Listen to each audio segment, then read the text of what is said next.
this is where it all began, right? This is where it all began. April 23rd, 2018. I received the call that a body was located off of Highway 98. I come over to this area, and approximately here was about where the head of the body was at, and stretched out across the ditch with the feet facing in that direction. She had bruises from head to toe, covering her entire body. She had lacerations on her face, stomach, legs. So this woman suffered before she died? She suffered. I've never seen anything like it. It was extreme violence. Extreme violence, overkill. And who would do something like that? At the time, you don't know. And what you worry about then is, are they loose in our community? What type of individual am I dealing with? Or individuals? Is there one person? Is there two? You have a million questions that you can ask, but you have no answers at the time. The next day, they identified the woman as Aileen Seiden, a young 31-year-old female in the Miami area. I've known Aileen Seiden for 25 years. She was my best friend. Aileen had called me. She had told me it was pretty where she was. The last talk I had with Aileen was very different. She told me just these horrific things you never think you'll hear from your best friend. She said, I need your help. It was like a movie. My sister's involved, and I don't know what's happening. I told her to run. You used the word run? Did you say run? 100%. I said, run, get out of there. Go. She's like, I can't. She was scared to death. This doesn't happen. This doesn't happen to us. This doesn't happen in real life. We received a call from the Sportsman's Lodge Motel. There was a room that they were in the process of cleaning. There was blood. And what goes through your mind as you walk through all this beauty? This right here would be the last place that you could ever imagine a homicide taking place, especially right here in this piece of paradise. I'll take you to room number 15. Now, when the housekeepers first came through this door, what did they see? They said the furniture was knocked over onto the floor. As they started cleaning the room, they found more and more stuff to be wrong. They noticed stuff missing from the beds, the sheets, anything like that. This bed here was completely covered in blood stain. So that tells you there was a violent scene going on. Yes.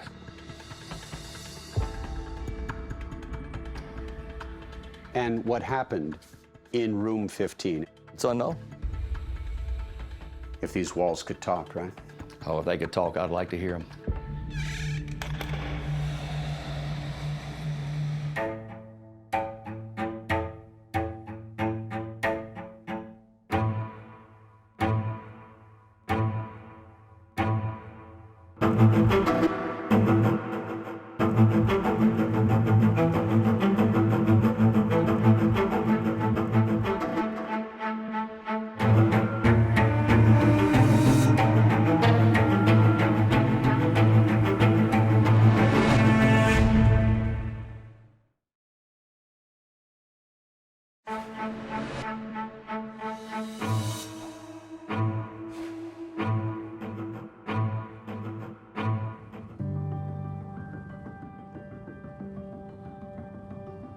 Apalachicola, Florida is a wonderful small place. For Franklin County Assistant Prosecutor Jared Patterson, the sleepy Gulf Coast town of Apalachicola and surrounding countryside are among the last remnants of a bygone era. It certainly still harkens back to a time before there was condos on every inch of the beach and before there were high-rises. We're referred to here, the counties along this area of the coast, as the Forgotten Coast. But when a couple heading to a nearby fishing pond discovered Aileen Seiden's battered body on April 23, 2018, Patterson wondered what had brought a killer to Florida's Forgotten Coast. The horror that it really was. It absolutely shocked people. It looked like someone was in a hurry. Whoever it was dumped the body and took off. Lead investigator Lieutenant Ronnie Jones, then with the Franklin County Sheriff's Office, says documenting Eileen's unsettling dump site was the first of two ominous events over the next 24 hours. He was soon dispatched to the second crime scene at the Sportsman's Lodge Motel. And that bloody spectacle inside room 15. So what's it like for you to be back in here? Brings back some pretty bad memories. Jones' memories live in stark contrast to the tree-shaded grounds of the otherwise peaceful motel. As soon as I came in, I noticed the bed. I mean, you couldn't miss it. I mean, this whole area was covered and had blood stains on it. And when you saw that kind of blood loss, what did that tell you? I just put two and two together, and I automatically put that back to the body that was found the day before. You did that quickly, like that? Had to have. It wasn't just somebody cut themselves and bled a little bit on the bed. I mean, the amount of blood that was on this bed tells me that whoever was here was probably deceased. Jones recalled there was a smell of vinegar in the room. And what did that tell you? That someone attempted to clean the crime scene. A luminol test for traces of human blood revealed what an apparently hasty cleanup couldn't hide. The whole entire bathroom lit up. So that was the scene of perhaps some of her most vicious attacks was inside that bathroom? Yes. And Jones says the shower curtain rod was a possible weapon. On the rod was located a palm print and also blood. And that's significant evidence, right? That's right. Testing would soon confirm that it was Eileen's blood in the motel room. Now came the gut-wrenching duty to notify Eileen's sister, Francesca Seiden. He said my sister was murdered. I don't know, like, what do you do? You look for support. That's all I could do. I didn't understand why, like, it was given to me, again, like, to handle another loss. While growing up in Miami, then 16-year-old Francesca and 9-year-old Eileen faced their first tragedy when their beloved mother, Mirtha, passed away from cancer. How did the two of you deal with this? We didn't talk about it because it was so fast. 6 years later, their father, Frank, a successful furniture manufacturer who Francesca says shared a special bond with Eileen, suddenly died from a heart attack. It left Eileen, then 14, an orphan, and 22-year-old Francesca with a decision to make. I signed the papers and I became her legal guardian. And what did that mean? What were your responsibilities? I became a parent. I had to take her to school. I had to pick her up from school. I had to finish my own school. I was working. I didn't have time to grieve. And I don't think that she did either. 7 years later, Francesca moved to Los Angeles on her own. That's when she says Eileen, now in her 20s, began grieving their parents. She started to think a lot. She became more sensitive. Something like losing your parents has long-lasting effects throughout your life. It's obvious that it did. This is Eileen's best friend. Not wanting her name associated with this case, she has asked 48 Hours to refer to her as Allie. She remembers a strong and determined Eileen making it on her own in Miami. She worked as a property manager. She lived in a great apartment. You know, she paid her own rent. She made her bills. She was very independent. Francesca saw that independence firsthand when Eileen made an extended visit to LA in 2016. Looking back, do you wish she had stayed with you? 100%. Because whatever happened when she went back to Miami is when she reconnected with Zach. Zach was Zachary Abel, who Eileen had known since they were teenagers. I'm not sure if I had the best reputation in high school. At first, she wasn't really sure about him. But years later, she and Zach Abel started dating.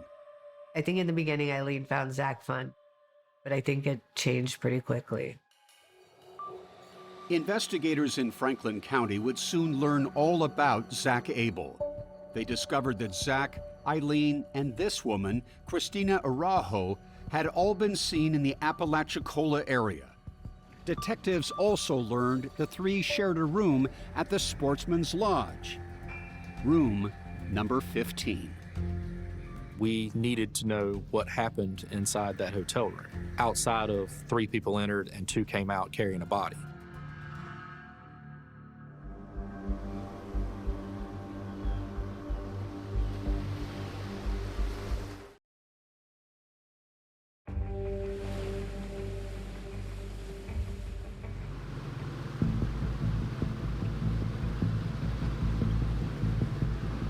Off the coast of Fort Lauderdale, Florida, Captain Mike Pickavet set sail on his 50-foot boat. It's kind of weird trying to remember any good times. There just weren't. There was always some issue. Back in 2018, Mike would play a central role in Aileen Seiden's murder investigation. He knew Aileen and her boyfriend, Zach Abel, well. Zach is just very entertaining. He's very extroverted. Mike had met Zach by chance at a bar about 7 years earlier. He came up to me at Duffy's and said, "Hey, I like your shirt." And I'm like, "Okay." Then Christina came up. Christina Araujo, Zach's girlfriend at the time. The two had been dating for about 4 years. Mike says Christina immediately started boasting about her powerful father. Right out of the gate, she said, "Oh yeah, my dad's a major with the Palm Beach County Sheriff's Department, and if we ever get into any trouble with the law, he can take care of it." I was like, "What? Who says that?" Despite their odd first meeting, Mike says he began hanging out with the couple. What followed were years of wild nights, wild parties, and lots of heavy drinking. That was their go-to thing. Okay, we've got to do shots of this, shots of this. But Mike says there was an interesting power dynamic in the couple's relationship, with Christina, who is 8 years older than Zach, calling the shots. She was very controlling and very directing. He would follow her lead with stuff. One day in 2016, Zach stopped by Mike's boat, but not with Christina. Instead, Zach introduced Mike to Aileen Seiden. Mike could tell Zach now had 2 women in his life. It was the weirdest thing. If your relationship's not working, just end it and move on. However, Mike says that Zach couldn't make a clean break from Christina, who was also his business partner. He tried so many times, he just didn't know how to. And then also all the threats all the time that she could make him disappear. Every time she got drunk, she'd say some weird things. Aileen's best friend, Allie, says Zach and Aileen began to secretly date. She seemed to love him so much that she was still hoping that he would, decide to be with her. He would lead her on to think he was trying to end it with Christina. In 2017, Aileen unexpectedly lost her job as a property manager. She was really starting to lose control of her own life. Allie says that may explain why Aileen eventually started working at Zach and Christina's used car dealership. It wasn't the independent life that she had always lived. Allie says Aileen continued to pressure Zach to break up with Christina for good. But when Zach finally tried to end things with Christina, she countered with an unconventional proposal. It was not the answer that anyone expected. Christina came back and said, "Well, why don't we try and all be in a relationship then?" It now became this opportunity for this throuple, 3-way kind of relationship. A throuple is a romantic relationship among 3 people. Allie says Aileen was against the idea. And Aileen said, "Absolutely not. There's no way. It's never going to work." And there was kind of a crickets for a few weeks. But Allie says Aileen later changed her mind. The trio was now a throuple. I was in shock, really, but also a little bit happy for them that maybe this could work. But it didn't work. Before long, there was trouble. This whole dynamic started to change where one of them always seemed to be the odd man out or was jealous. At that point, it just started to spiral out of control. According to Mike Pickavet, things escalated, leading to irrational behavior and fights fueled by alcohol. He says Aileen and Christina traded punches often, usually resulting in black eyes on one or both of the women, that they'd sometimes hide behind big sunglasses. It was an everyday thing, every second day thing, I could say. Allie remembers things differently. She says Zach was the main aggressor in the relationship. Aileen would call me and say, you have to come over here, like he hurt me again. And I'd rush over there and photograph her and beg her to go to the police. But Allie says Aileen refused, fearing Christina's law enforcement connections would work against her. Aileen's sister Francesca was furious when she learned of the abuse. I wanted my sister out of this situation. I wanted her out. It's hard to leave. It's hard to leave, and I had this feeling that Christina was more violent of the two. It was really difficult to see her going through a time like this. It was just so hard, and she was scared to death. Once, Allie says the abuse got so bad, she took Aileen to the emergency room. They took her to the hospital because they have to report things, but she wouldn't say where the bruises came from. Aileen's best friend had to deliver a hard truth. Aileen, you have to break up with this guy. Someone's gonna end up dead.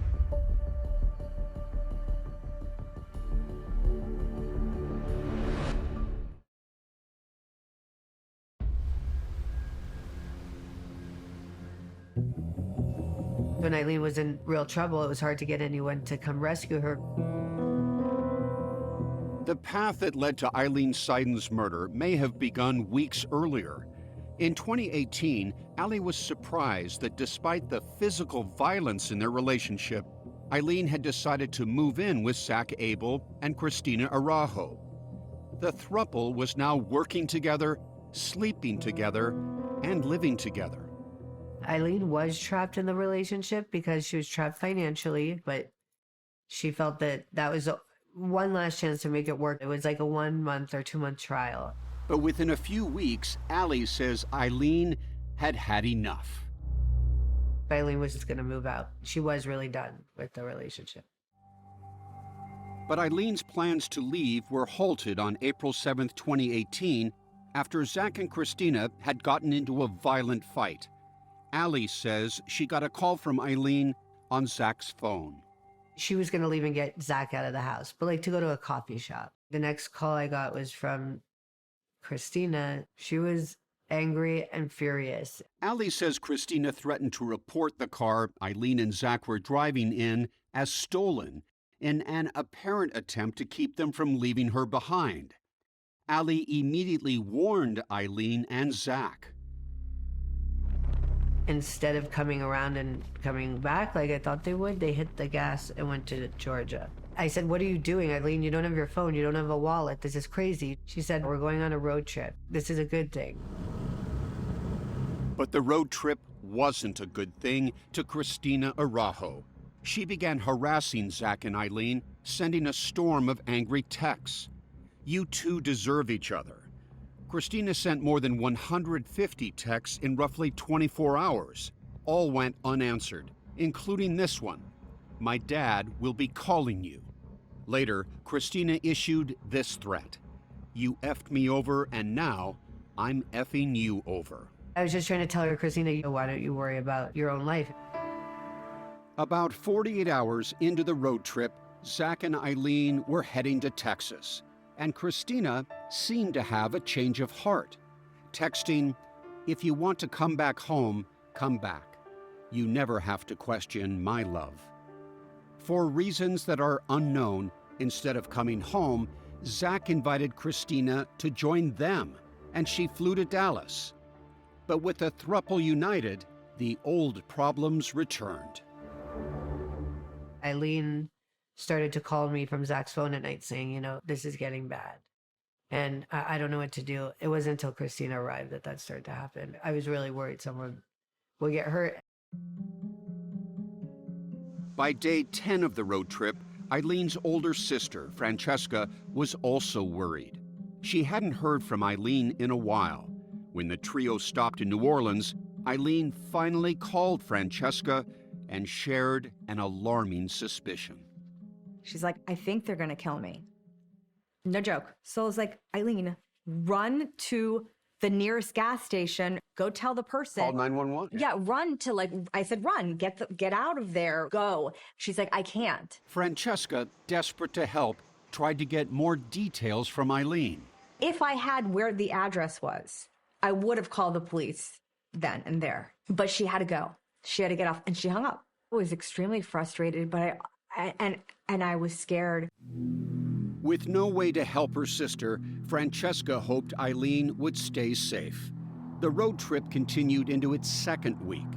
The trio then headed to Panama City, Florida, but a missed exit led them to the forgotten coast. The road trip is difficult to understand. Partying one day and murdering the next. David Adlerstein is a reporter for the Apalachicola Times, one of the oldest newspapers in Florida. I've been covering the Aileen Seiden case since the week it happened. On the evening of April 21st, the trio, seen here in this screenshot from surveillance footage, stumbled into the quiet peace of Franklin County. They went to a popular restaurant, the Red Pirate, played miniature golf, partied. At the recommendation of a local, the throuple headed to the nearby Sportsman's Lodge Motel. They reserved the last vacancy of the night, room 15. The next morning, on April 22nd, 2018, the throuple made a plan. They decided they'd spend another day there, not get back on the road, and make it a party. So they got up in the morning and went to the liquor store. Here they are in these screenshots from the store's surveillance footage. While there, the trio purchased large bottles of vodka and Fireball whiskey. When I went to investigate their path that day and went to the liquor store, the clerk, she pointed out that the Fireball that they bought was the largest bottle you could buy. And this is just the three of them. The throuple then returned to the Sportsman's Lodge Motel. I don't think Aileen was having fun. I think she was just trying to maybe get by and stay alive. Allie says she spoke to Aileen that day. Aileen said, I need to leave him. I'm telling you, I'm like a sex slave. He has this really scary look in his eye. It's very scary. It's different. And she said, I need your help. Allie says the two friends had crafted an escape plan. Aileen would get on a bus from Tampa, the trio's next destination. I bought her a Greyhound ticket because she didn't have a wallet. The bus would drop Aileen off near Miami, and Allie would take her home. Aileen just needed to get on that bus, and she'd be safe. And then, I never heard back. I never heard anything after that. The next night, hundreds of miles away in Fort Lauderdale, Mike Picavet was home and alone. There was a knock at the door. It was Christina Araujo and Zach Abel. I was like, okay, where's Aileen?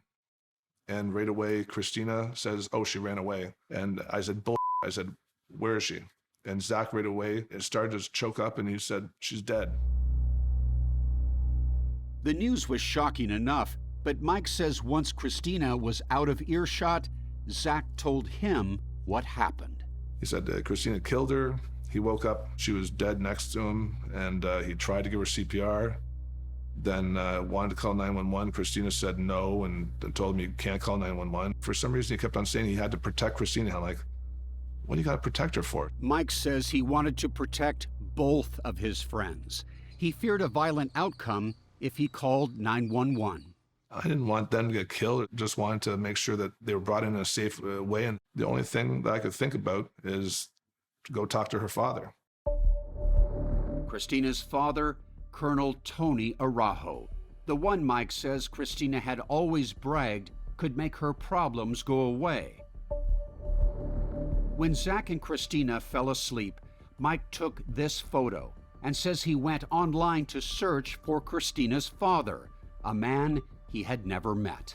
So I was panicking, trying to find his phone number. When Mike finally got a hold of Colonel Araujo, he didn't immediately reveal the deadly news. I said, I got to talk to you. It's about Christina. It's very important.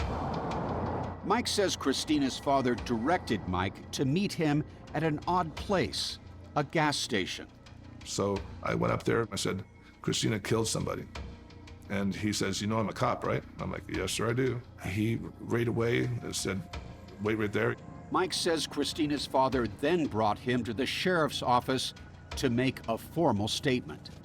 He did what was the right thing to do. He got two other people to ask me all the questions. Later that day, Mike was shown a photo, and he was the one to identify the battered body of Aileen Seiden.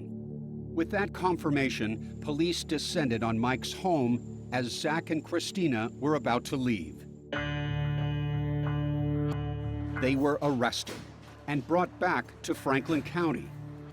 The pair were later charged with first-degree murder.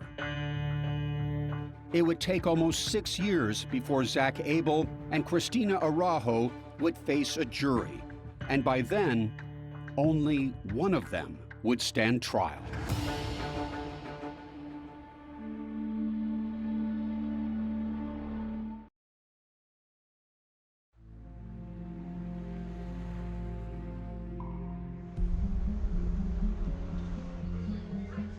You're healing, you're doing the things that you need to heal, and then you're stopped. For almost 6 years, Francesca Seiden lived in agonizing limbo as her sister Eileen's case, complicated by having two defendants, face delay after frustrating delay. And now you're gonna get ready for this big moment, and it stops again. Finally, in January of 2024, at the Franklin County Courthouse in Apalachicola, Florida, Zach Abel was about to face trial. He had pleaded not guilty to first-degree murder and would stand before the jury alone. 8 months earlier, Christina Araujo took a plea deal for a lesser charge of second-degree murder. So she admitted taking part in this. Yes, she implicated herself in the actual beating of Aileen. After studying the mountain of evidence, prosecutor Jared Patterson believes Zach Abel was more responsible in Eileen's murder, and the state is relying on the jury believing Christina Araujo's version of what happened inside room 15. The only one who has told us anything about what happened in that room is Christina Araujo. Once Christina made her plea deal, she would become the prosecution's star witness. Print reporter David Adlerstein, camera in hand, was there as Christina Araujo transported the courtroom back to the evening of April 22nd, 2018. Araujo testified that she, Zach Abel, and Aileen were relaxing in the room at the Sportsman's Lodge after a day of heavy drinking. When Zach drinks, does he act differently? Yes. It becomes very aggressive, very mean. Zach Abel became violently enraged, says Araujo, when Aileen posed a seemingly innocent question. She said, Christina, guess what? And she looks over at Christina and says, hey, Christina, guess what? How would that sentence be finished? I have no idea because she never got to finish it. Zachary got up immediately and went over to her and was in her face, hitting her. He's just yelling at her, telling her, you always start problems. Araujo admits to also hitting Aileen as she demanded to know what she was about to say. She never got an answer. And I got so frustrated, I left the room. After stepping outside room 15 for a few minutes, Araujo claims she returned to find Abel and Aileen in the bathroom. When I opened the door, he had something white in his hand, like if he was poking at her. The medical examiner was able to identify small circular bruising to the body of Aileen that could be consistent with a shower curtain rod. Like the shower curtain rod investigators recovered that had palm print impressions in Eileen's blood. Whose palm was it? The palm print belonged to Zachary Abel. The assault continued near the bed, says Araujo, where she says Abel reached for his wooden walking stick. He hits her several times with it. When he hit her in the back, though, the stick broke. We had actually found pieces of that wooden staff in the hotel room. We didn't realize the significance of it until we found the other piece in the vehicle that contained our victim's DNA. Araujo says she watched in terror as Abel began using that stick to sexually assault Aileen. Christina's description of the crime was horrifying to listen to. Aileen clearly suffered terrible death. Adlerstein recalls the medical examiner saying Eileen's injuries reminded him of those he had seen in motor vehicle crashes. As a reporter, I try very hard to not be emotional. I distinctly remember fighting back tears. Araujo claims she eventually put herself between Abel and Aileen, and the attack finally stopped.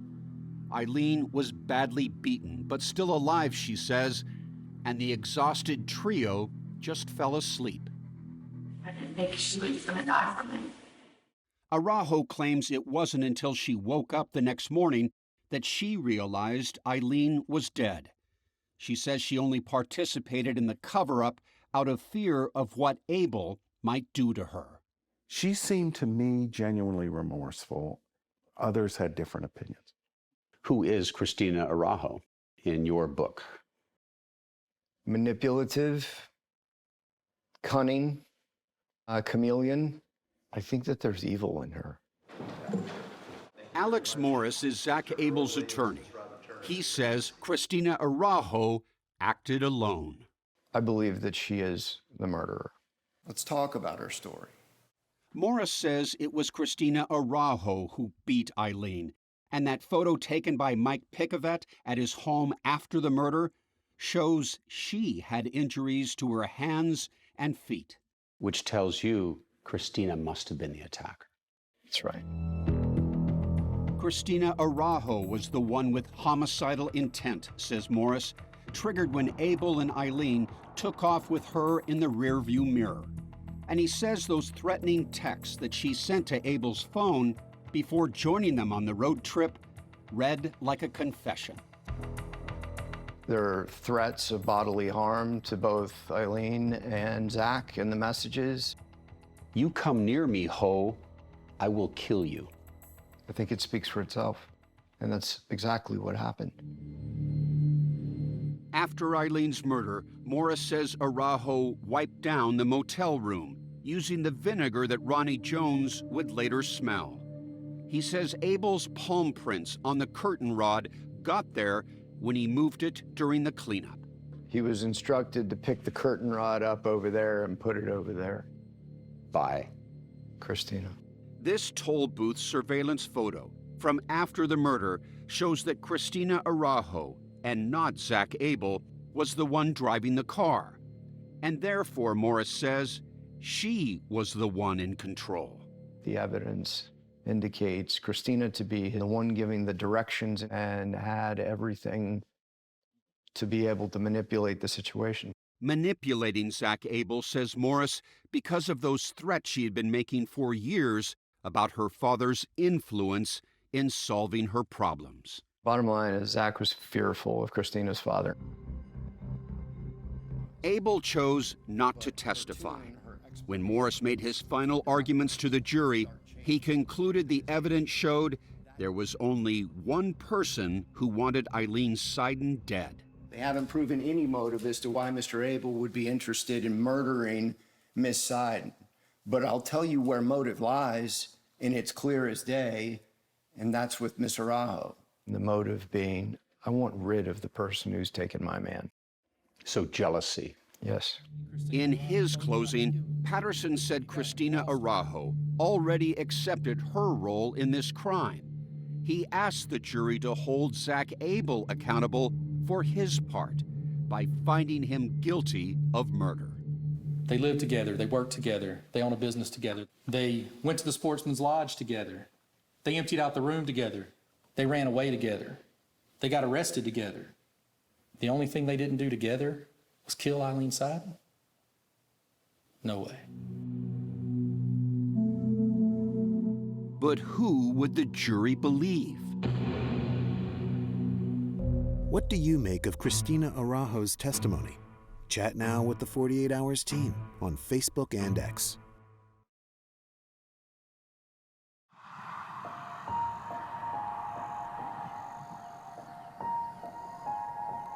She wasn't born here, and she didn't live here, but she was left here, and she'll always be remembered by Franklin County. Residents of Florida's Forgotten Coast will now long remember Aileen Seiden, says Ronnie Jones. Almost 6 years after her death, the community waited for justice for the stranger they now had come to embrace as one of their own. What was going through your mind as the jury begins its deliberation? Make it quick. I was told by the jury foreman that when they first went in, there was 10 in favor of first-degree premeditated murder, with 2 holdouts. All right, everyone, please be seated. After about 5 hours of deliberations, the jury reached a consensus. In the case of the state of Florida versus Zachary Ray Abel, the defendant is guilty of the lesser included offense of second-degree murder. Second-degree murder, just like Christina Araujo. Adlerstein says the jury foreman told him they just couldn't decide if Zach Abel had actually intended to kill Aileen. They knew that Christina had pled guilty to second, and I think they eventually said, we're going to give him the same. It doesn't tell me that they're equally responsible. Mike Pickavet says even with the verdict, he is convinced his friend played no part in Aileen's death. To me, there's an innocent man sitting in jail. I think they're both just as guilty as the other. Now retired from law enforcement, Ronnie Jones spends his days tending his bar in Apalachicola. He says he's still left wondering what really happened inside room 15. Is this case a mystery to you? It's not a mystery on exactly what happened, but exactly why it happened. That is what still bothers me to this day. Why? Like what Aileen might have been about to say that sparked the attack. It was my understanding in the rumors that she was fixing to disclose the fact that she was pregnant. Pregnant? And was she pregnant? Did you learn that at autopsy? I was at the autopsy and she was not pregnant. I don't know if she thought she was or not. All right. When it was time for sentencing, Zach Abel finally spoke and told the courtroom another twist in this tortured story. I had stopped and I grabbed a ring pop and I proposed to her with a ring pop and asked her to marry me. And she said yes. And me and Aileen were gonna go our way and leave Christina out of it. Zach spoke at his sentencing and said that he'd actually proposed to Aileen during this trip. I think that is just BS. It's a great story, but no. I have been in the justice system in one form or another for 40 years. Rarely have I seen the sort of injuries that I saw on Aileen Seiden. The judge told Abel he wished he could impose a harsher punishment before sentencing him to the maximum, life in prison. In the state of Florida, life means life. We don't have parole. At her sentencing, Christina Araujo's father, Colonel Tony Araujo, set the record straight. He said he never used his influence to benefit his daughter, and he recalled the conversation he had with her after the murder. You will own up to the truth. You will accept responsibility. You will be the voice of the victim, and you will testify under oath in a court of law. And then whatever is sentenced to you, that's fine. There was no agreement with her as to the length of sentence. She gave her statement with the knowledge that she could still receive life in prison. I think about that day every day of my life. The details haunt me, and the memories keep me up. The judge acknowledged her cooperation and sentenced Christina Araujo to 25 years. Justice has been served. They won't beat up any more females, neither will she. I think that every woman kind of thinks, I would leave if I was in that situation. I would just get up and leave. I would never tolerate that. Eileen's best friend, Allie, hopes there will be more compassion for those trapped in abusive relationships. It's always the, I'm sorry, it's never going to happen again. And you believe it because you're in love and things are good 95% of the time, but the 5% that are bad are so bad. With your sister gone, how do you want her to be remembered? I want her to be remembered as a sweet, loving human being who unfortunately had lost her parents at such a young age, but she was still so sweet. Like, she was such a sweetheart. Her soul was so kind.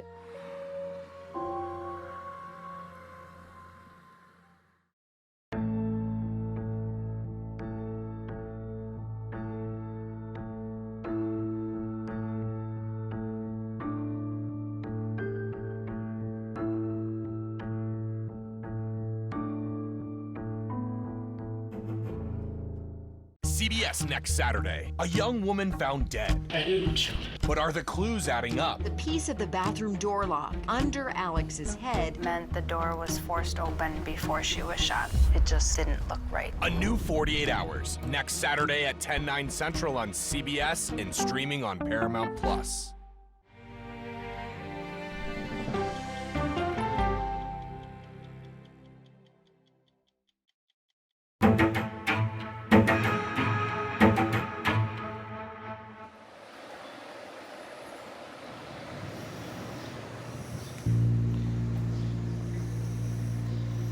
I hate seeing people get away with stuff. And I like figuring stuff out. My name is Ian Icavello, and I was the lead detective in the Sarah Harris case. Sarah Harris, she was incredibly bright. One should always pursue knowledge, no matter the topic. Very energetic, very fun. Did Sarah have any idea how beautiful she was? Honestly, I don't think she did. Sarah Jane Harris. Sarah hopes to become an anesthesiologist. She was shocked that she won the Miss Maryland Petite pageant. She had thought from a very young age that she would want to be a doctor. She wanted to help people. In 2020, Sarah needed wisdom teeth pulled. She initially met James Ryan as a patient at his oral surgery practice. I'm James Ryan. I mean, it's not just that we say that we care, but we really do. Dr. James Ryan was a well-respected oral surgeon. A lot of people knew him and thought very highly of him. So she gets the teeth done. She starts getting all these text messages, and they're from Dr. Ryan. And then he says, by the way, I'm looking to hire someone as a surgical assistant. Do you know anyone? She says something like, well, what about me, Mom? And he offered her the job. She then became an employee, and then his girlfriend and his living girlfriend. Sarah's life appeared glamorous on the outside, but behind closed doors, I mean, that wasn't necessarily the case. I would have never, ever thought that her life would end the way it did. Montgomery County 911. My girlfriend, I think, overdosed. I'm trying to resuscitate her right now. And what is your first and last name? James Ryan. I'm doing chest compression. And is she breathing? She's not breathing. When the two responding officers got to the house, they saw Sarah. She's laying on the floor. What did authorities think had happened to Sarah that day? She overdosed. And we don't know if it's an accident, if it's suicide, or if it's a homicide. The decision was made to charge him with depraved heart murder. I think most of our audience will have never heard of depraved heart murder. I have never seen it before. You have to show an extreme indifference to human life. James Ryan provided those drugs that caused her death. That doesn't mean he's guilty of murder. Another way of presenting this case would be he never intended to hurt her. I knew this was not just some simple accidental overdose. This was much more.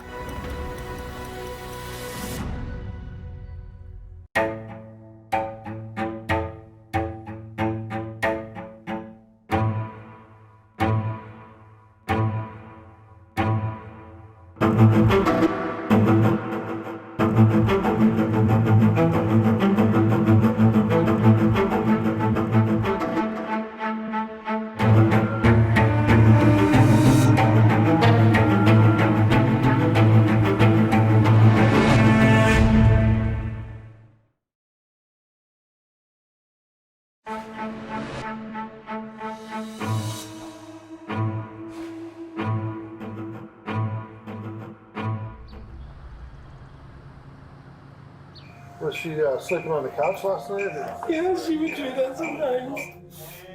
It's the morning of January 26, 2022. Sarah Harris lies unresponsive on the floor of the room in disarray. Her boyfriend, Dr. James Ryan, tearfully talks with police at the scene. The conversation is recorded on a body camera as they ask him about the night before. We're watching TV, and then she said you should probably go to bed because you're tired and you have to work tomorrow, so I did. What time did you go to bed? Probably about 10 or 11. Ryan has already told authorities he's a doctor and that he thinks it's an overdose. And he says it's happened before. And I did CPR and brought her back. This time, Sarah doesn't survive. Dr. Ryan has suggested where she got at least one of her drugs of choice, a powerful anesthetic. She used to take propofol too. She used to steal that from my office. How they got into her body? I've caught her before with like injecting herself with things. And why? She was bipolar also, so she could be really angry or could be really happy. Ryan had called Sarah's family with the awful news that morning. But her mother, Tina, just didn't believe anything he said. She immediately suspected James Ryan was responsible for Sarah's death. She arrived at the scene about 20 minutes later.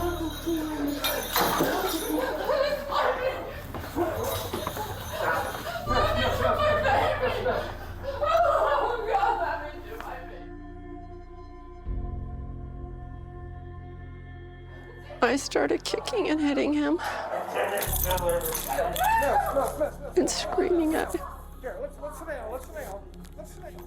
What did he say happened? He said he went to bed and left her alone and came down, and she was unresponsive in the morning. Authorities say they found wrappers from syringes, tourniquets, and saline bags next to the kitchen sink, and drug vials in Sarah's purse. Tina thinks Ryan arranged it that way. He wanted to look like it was a suicide. Tina had long held suspicions about Dr. Ryan. He had encountered Sarah Harris more than a year earlier, not as a girlfriend, but as a patient, to get her wisdom teeth out. Dr. Ryan is somebody who's practiced for over 20 years. He has incredible credentials. Mary Fulginiti is a former prosecutor and defense attorney and a CBS News consultant. We asked her to use her decades of courtroom experience to help analyze this case. He's esteemed and regarded in his community as one of the best at what he does. Tina Harris says the first time her daughter met Dr. Ryan for her teeth in the summer of 2020, the doctor was professional. But she does remember at the time feeling it was curious when his interest in Sarah seemed to change. She starts getting all these text messages. He asks her, "How are you doing?" And she says, "I'm fine." And he starts sending little emojis. What are you thinking as her mom? I thought it was a little bizarre that he added a little happy face, and I thought, well, maybe he just likes using emojis.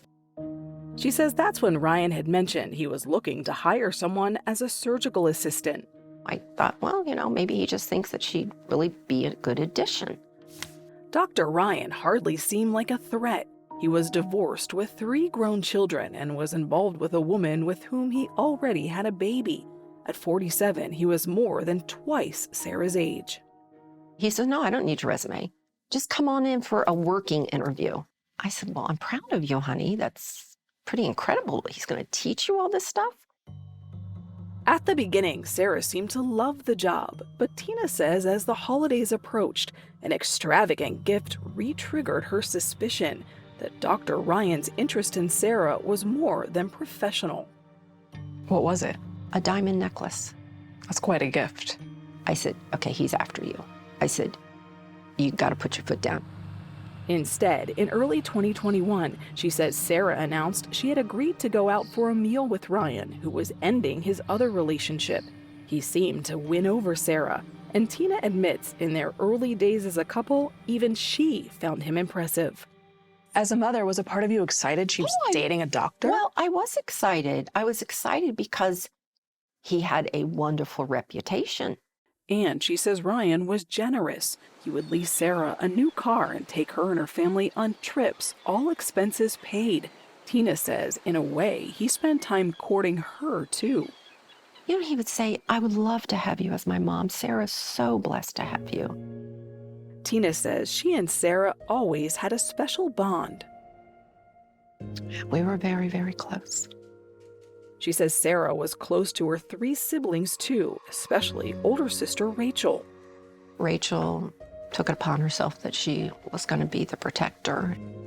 But there had been a rough period during Sarah's youth in suburban Maryland. Like many young people, she experimented with drugs and had problems moderating her mood. She suffered from anxiety. When did she first struggle with depression? I noticed depression coming about when she was about 14, 15 years old. She would start feeling down. But Tina says Sarah still excelled in high school, craving knowledge and the skills that came with it. It's currently hanging in the Louvre in Paris. She learned German, Spanish, Russian, and sign language. Happy birthday to you. She put a lot of pressure on herself, especially with her grades. Before long, Sarah got her social bearings. She fell into a great group of kids. They would sit out in the living room, play the guitar, play the piano, sing. She was at a music festival in 2018 when 21-year-old Sarah caught the eye of Henry Peterson, 7 years older. I feel like it was like stars colliding and meeting someone like you're supposed to meet. They lived 7 hours apart, but he says they quickly became emotionally inseparable. We talked about everything you could think of in terms of future marriage and children and family. He says the distance eventually made them drift. Peterson broke it off, though he says he still imagined they would end up together. She and I never stopped talking. The love was always there. By her mid-20s, Sarah had gotten into modeling and competing in beauty pageants. And in 2020, she'd won that Miss Maryland Petite pageant. The next year is when she started quietly seeing Dr. Ryan. And by that summer, they had decided to live together. And that's when everything goes downhill.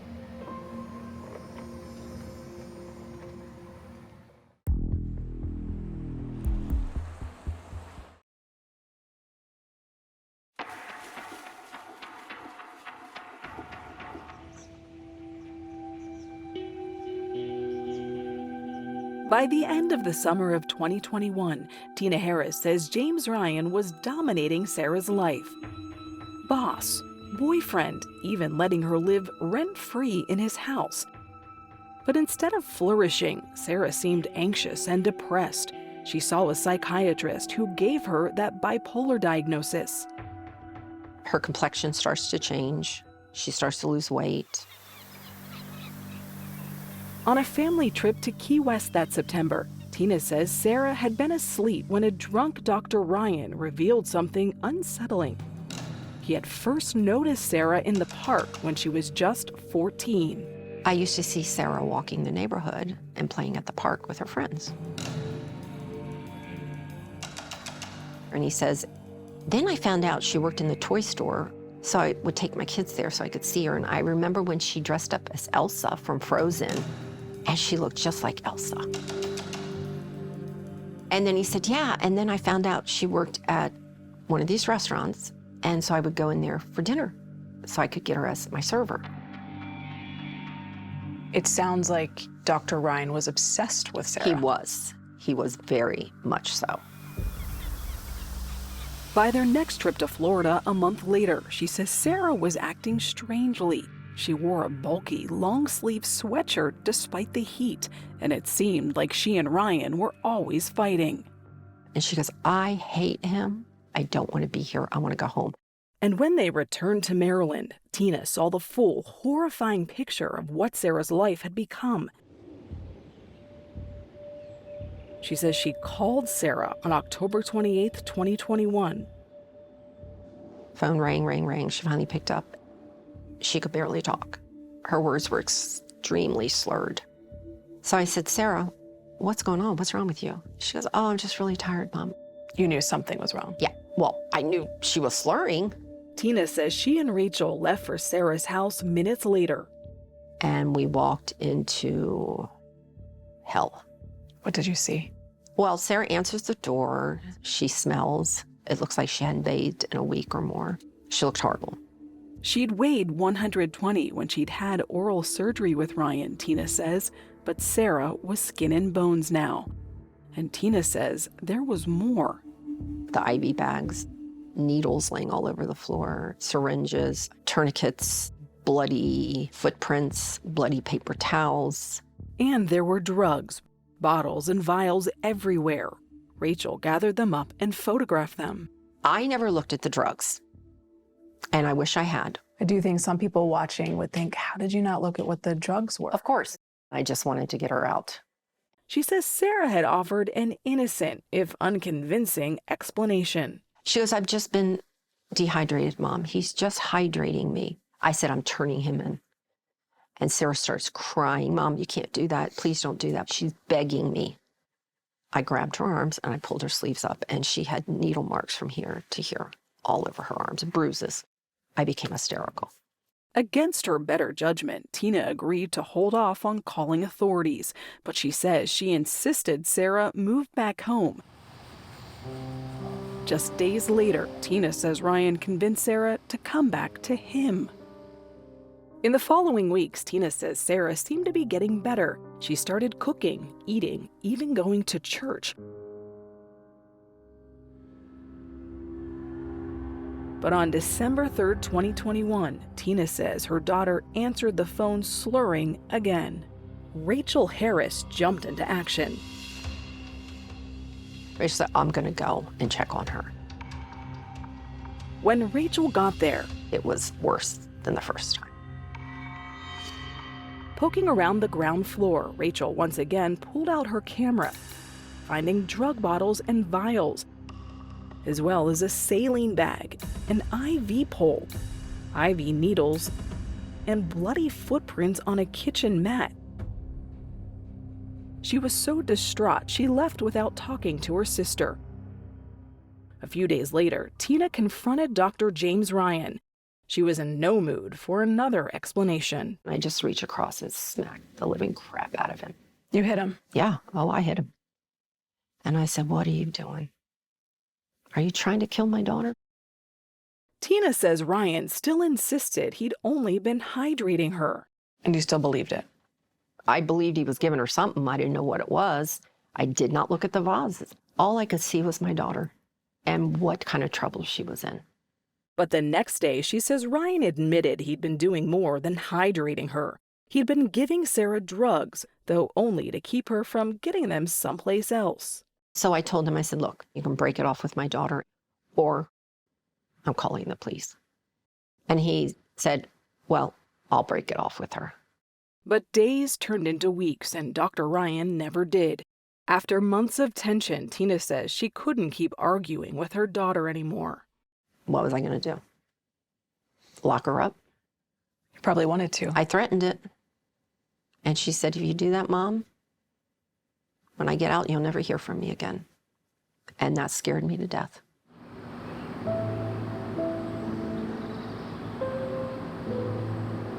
Within weeks, there was a new tragedy for the Harris family. Sarah's brother Christopher, just 38, died after a heart attack in Montana. I had to sign the papers to take him off life support, which no mother should have to do.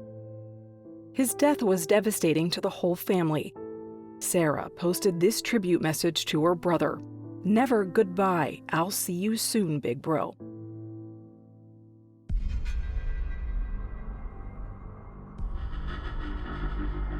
And only 18 days after Christopher's death, at about 8:30 a.m. on January 26, 2022, Tina says she and Rachel were together when Rachel got James Ryan's call.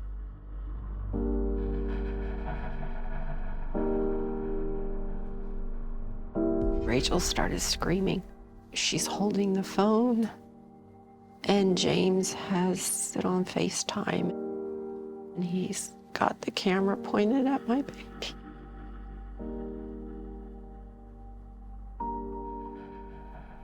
I had Sarah on the ground, saying she's gone, she's gone.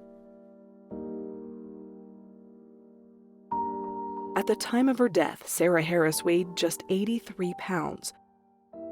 Authorities would list her manner of death as undetermined. Dr. Ryan was not arrested. They seemed to accept his story that Sarah, struggling with mental health issues, had overdosed. But there would be help from a most unlikely investigator. Rachel started trying to get into Sarah's iCloud.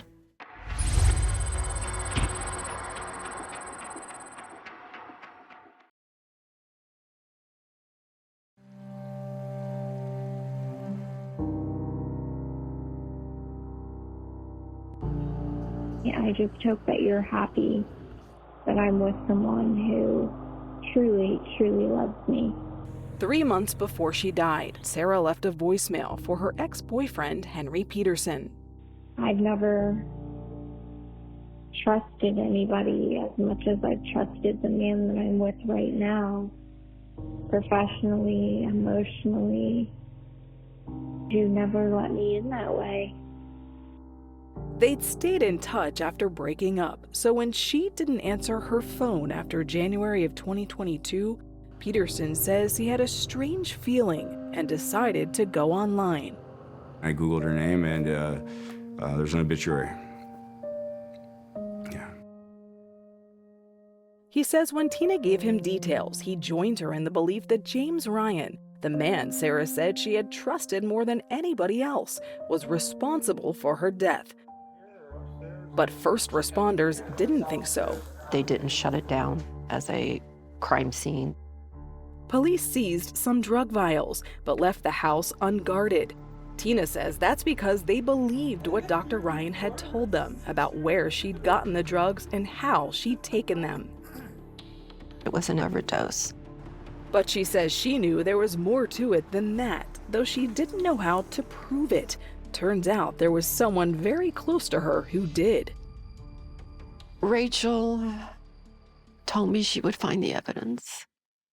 Rachel Harris decided to examine Sarah's laptop to see if it might contain clues authorities hadn't seen.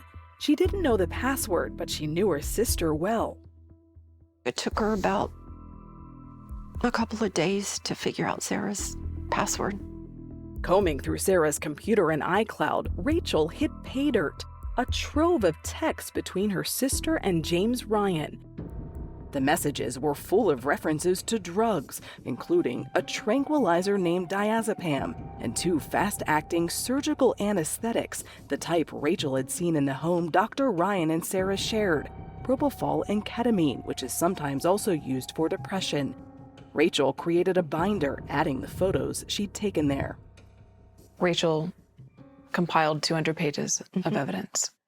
The medical examiner would release Sarah's autopsy report, which showed those same 3 drugs in Sarah's system. Research suggests they can all be habit-forming, and they can suppress breathing. Taking them in combination can be lethal. All the while, Rachel's building a case. Yes, yes. In February 2022, Rachel gave her binder to Montgomery County Police. It eventually landed on the desk of Detective Ian Icavello, an expert in pharmaceutical investigations. After more than 33 years as a cop, Icavello was nearing retirement. He decided to come in alone on a Sunday.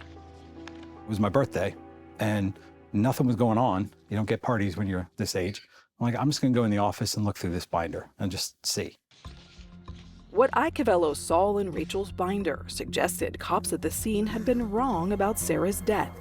He says reading the text between Sarah and James Ryan was like watching a murder in slow motion.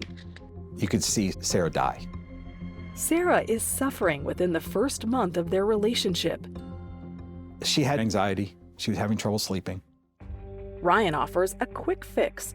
I can give you an injection. The anxiety will be completely gone in 6 seconds, he writes. It will work. Let's try it. He had already made the decision.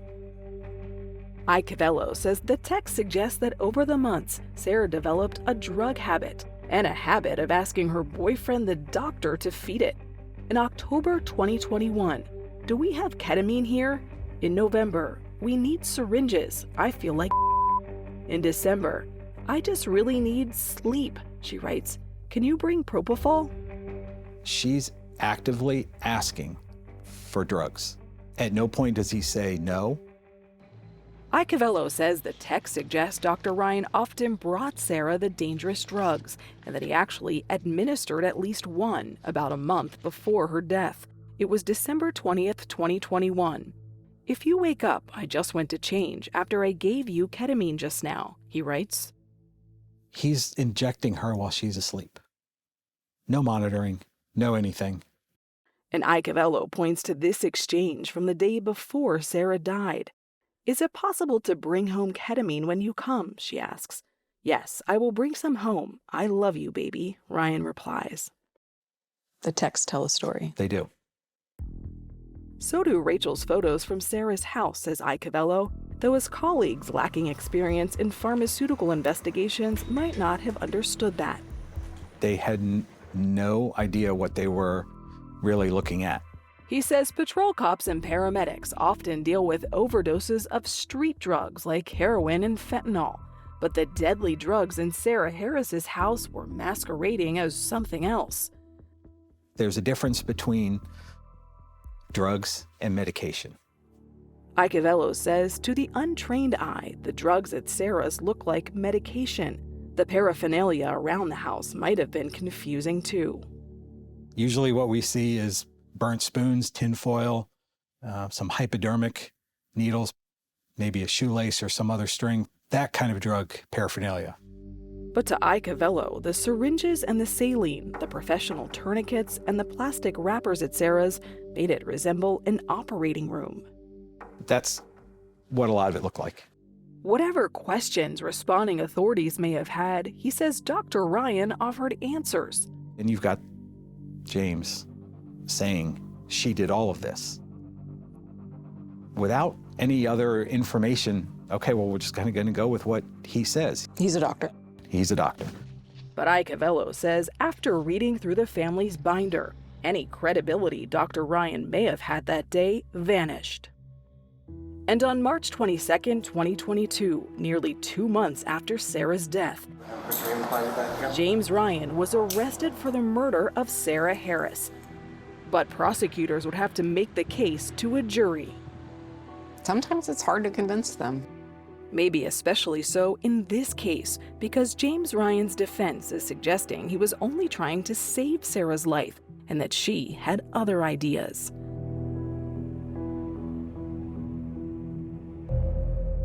What do you make of those text messages between Sarah and Dr. Ryan? Chat now with the 48 Hours team on Facebook and X.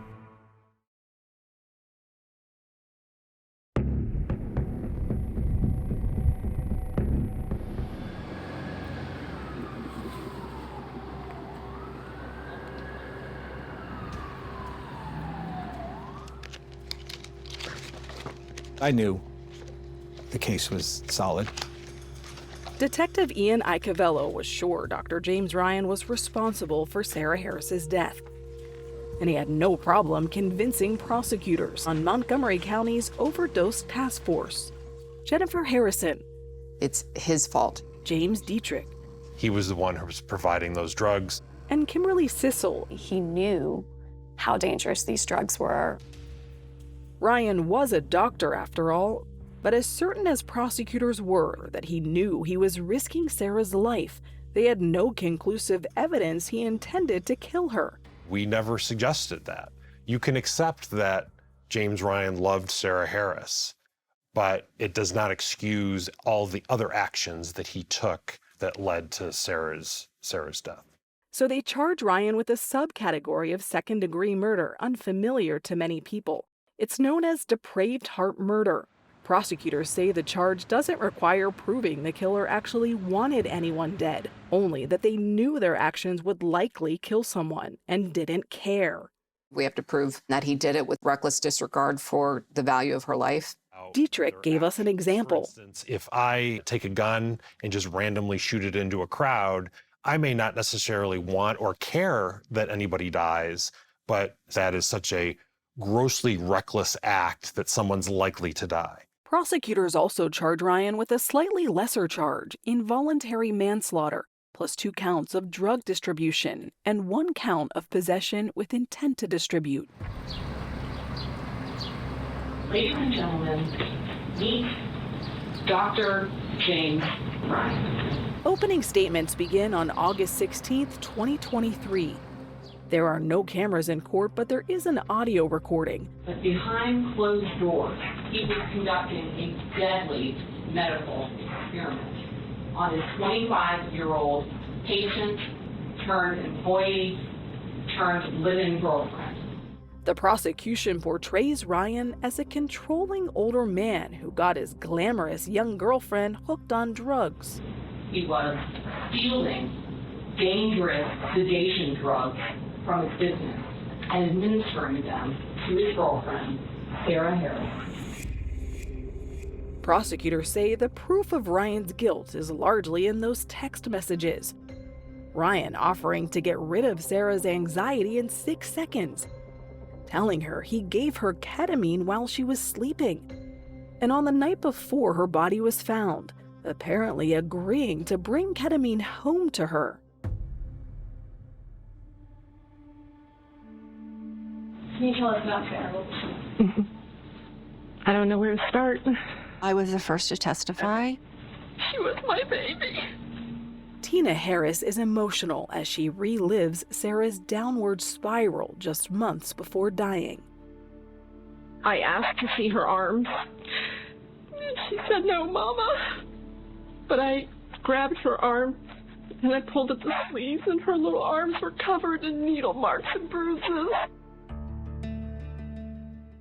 And the medical examiner tells the jury about the dangerous drug cocktail that brought her life to a tragic end. When people use all 3 together, those just cause profound, strong sedation.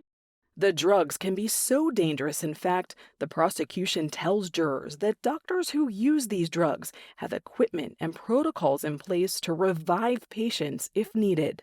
Even though Dr. Ryan would follow all of those safety protocols in his own office, he would never follow those at home. She was chemically dependent. She was chemically dependent on him. Prosecutors also call social worker Janice Miller, who says that kind of power imbalance is a hallmark of abusive relationships. The drugs were the way that he controlled her and really ensured that she wouldn't leave the relationship. He's created an addict. Dr. Ryan and his attorneys did not agree to be interviewed by 48 Hours, but at trial, they argue Sarah Harris may have played an important role in her own demise, suggesting that after wrestling with mental illness, she was now losing her battle with anxiety, depression, and drugs. Their focus on Sarah Harris is obviously her mental illness. The defense suggests Sarah may have begun stealing the drugs herself. They want the jury to know about her Facebook post about seeing her deceased brother soon, but the judge won't allow it. But they are allowed to tell jurors about a text Sarah sent Ryan months before her death. She said, "I've lost my will to live." I've lost my will to live. Do you think there's any chance Sarah was suicidal? Absolutely not. Absolutely not. Where's the indication of a suicide on the scene? There is none. Detective Icavello says the drug bottles found in Sarah's purse were too far from her body for her to have given them to herself. These drugs are fast acting. She's going to be out in seconds. How she put all the medication in her purse, then went and laid down? Not possible. she wouldn't have cleaned up. Somebody else had to have done it. But according to CBS News consultant Mary Fulginiti, the defense argues that detectives mishandled the scene, that there's no way to know exactly what happened, including who administered the fatal dose. They didn't test to see if his DNA or fingerprints were on those syringes. Dr. Ryan chooses not to testify. The defense argues he was a loving partner who was just trying to help Sarah. This is a case about caring for somebody and possibly loving them to death. His lawyers call a friend who saw Sarah using drugs before she began dating Ryan, and a relative who saw them as a happy couple. In closings, prosecutors remind the jury that to convict Ryan of depraved heart murder, it doesn't matter whether or not he actually put the drugs in Sarah's body, or even whether or not he wanted her to die. The act of giving her the drugs is him handing her a loaded gun. But would the jury agree? If you were a juror in this case, what would be your verdict and why? Learn more about the case at 48hours.com.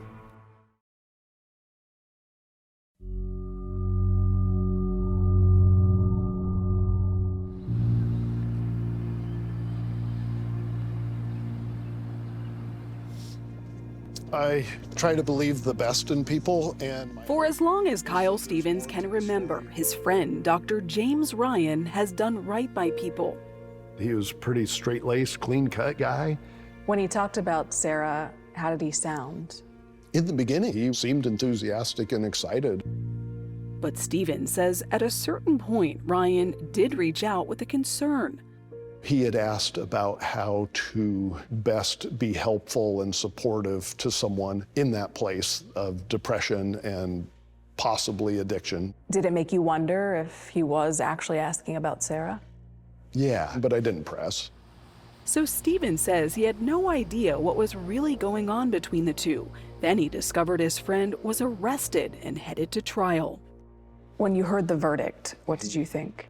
I was taken back. After a nearly 2-week trial, it takes jurors less than 3 hours to reach their decision. Up to count 1, murder in second degree. Guilty. On August 25, 2023, they find James Ryan guilty of the second-degree depraved heart murder of Sarah Harris. Relief. Yeah, relief. They also convict Ryan on the manslaughter and drug charges. My heart just felt satisfied. Sarah's voice was heard through this. Tina and Rachel speak at a press conference after the verdict. She was this beautiful beauty queen, and she wasted away at the hands of Dr. James Ryan. And again at sentencing months later. He's a predator. He's a wolf in sheep's clothing. Please. Put it on my bars until his life is risen. But James Ryan's lawyers had submitted supportive letters from his friends and a legal filing which detailed that James Ryan had his own struggles with drugs and mental health. Ryan addresses the court and insists he didn't administer the lethal dose, but takes responsibility for not preventing Sarah's access to the drugs that killed her. The words do not exist to convey and express the level of remorse I feel. Though the guidelines suggest a sentence of 15 to 25 years for this case of depraved heart murder, the judge has something else in mind. It is the sentence of this court that you be committed to the Maryland Division of Corrections for a period of 40 years. With more time for the other counts, it's a total of 45 years in prison. A 45-year sentence puts James Ryan in a category with some violent murderers. 45 years for James Ryan is basically life. Patients rely on doctors and their expertise and their advice. And I think she's sending a very loud message to the medical community. And State's Attorney John McCarthy wants to send a message to lawmakers. The Depraved Heart Murder charge may have worked in this trial, but it's a difficult crime to prove in other overdose cases. We need tougher laws. As early as 2015, McCarthy began pushing to streamline Maryland law so state prosecutors can more easily convict dealers and distributors who supply the drugs that lead to overdose deaths. But it hasn't been easy. We're not at a place in Maryland right now that the legislature seems very interested in creating new crimes and new penalties. Ian Icavello, who read murder between the lines of this case and retired after the trial, says he still thinks of Sarah often. I did everything I could for her. So does her ex-boyfriend Henry Peterson, who looks back at their breakup with regret. I guess I always thought she was going to be there. A regret Sarah seemed to share. He showed us a letter she wrote him years earlier when their relationship ended. You made me feel alive. Now that you're gone, I feel so many pieces and parts have died with you. As if to preserve his connection to Sarah, Peterson still practices a concerto he played at her grave.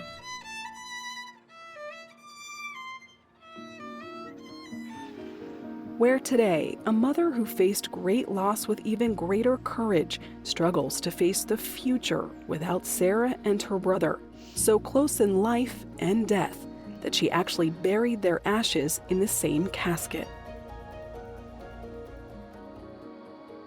I hear Sarah tell me, Mama, it's okay. What do you want your daughter's legacy to be? I want people to remember my Sarah as a light, a brilliant young woman who cared about others and loved life. Loved it.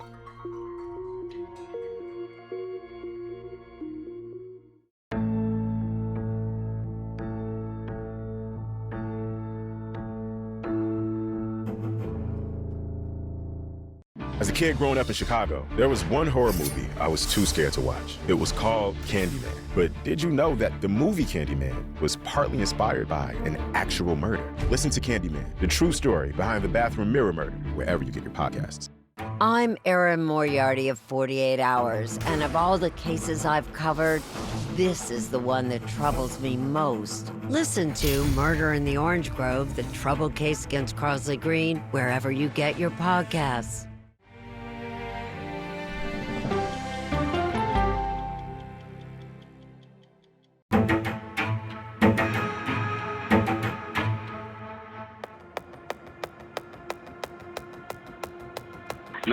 What is the address of your... It's a day I don't think I'll ever forget. Is she still alive? Is she alive? Is she breathing? No. Okay. A sheriff's vehicle pulled up, and she informed us that Alex was dead. I don't remember what I did other than fall to my knees. What's her name? Alexandra. Alex loved people. She was very caring. She loved animals. She'd bring home stray. She'd bring home all kinds of things. But she worked a lot of years to get her degree in nursing because she truly wanted to become a nurse. Thank you to my family for never once giving up on me when many times I'm sure you'd wanted to.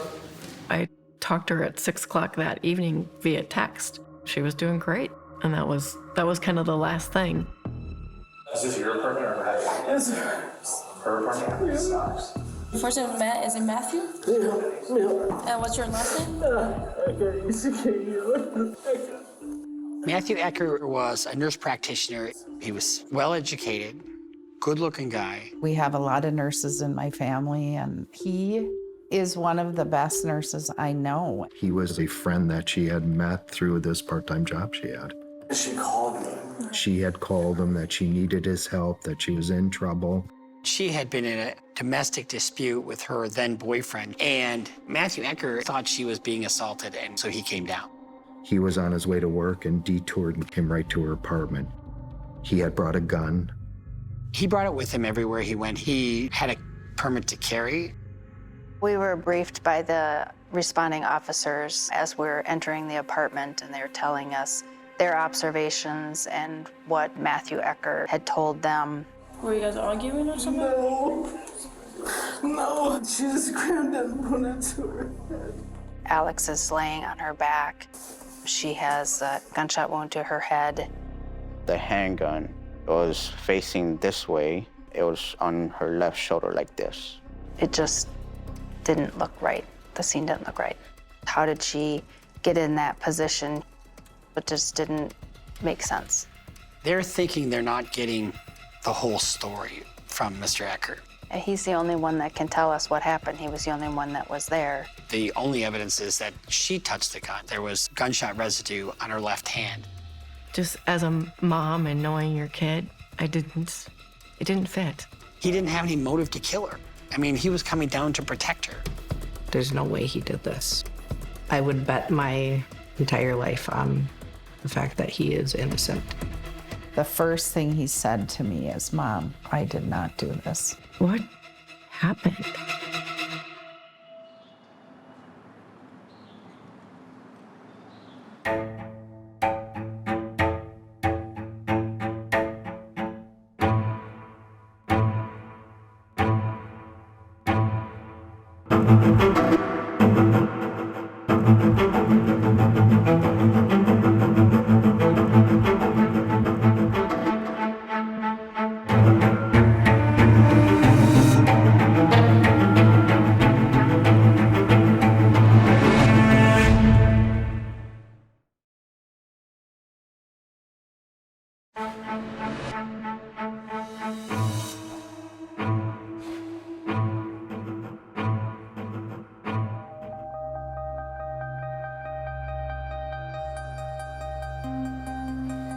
The overnight hours, it's December 16th, 2022.